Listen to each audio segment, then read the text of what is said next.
Welcome to Chillin' 101. We hope this video helps. In this video, I will explain how to make delicious macarons. First, let's gather our essential ingredients. You'll need fine almond flour, powdered sugar, granulated sugar, and egg whites. It's crucial that all your ingredients are at room temperature. This helps with emulsification and meringue stability. Precision is key in macaron making, so always use a kitchen scale for accurate measurements, down to the gram, for consistent batches every time. Next, we'll create the heart of our macarons, the meringue. Start by whipping your room temperature egg whites until they become foamy. Gradually add your granulated sugar, 1 tablespoon at a time, while continuing to whip. Keep going until you achieve stiff, glossy peaks that hold their shape firmly. This process usually takes about 8 minutes.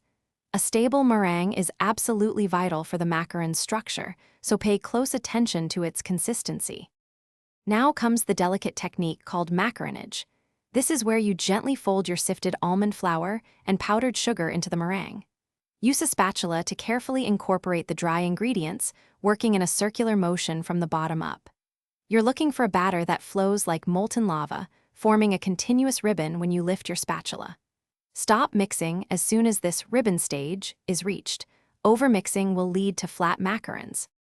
Finally, it's time to pipe, rest, and bake your beautiful macaron shells.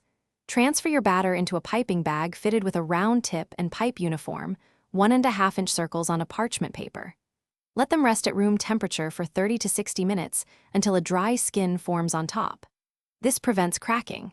Then, bake them in a preheated oven at 150 degrees Celsius for 12 to 15 minutes, ensuring those perfect feet develop. Thanks for watching. Consider subscribing if we helped you.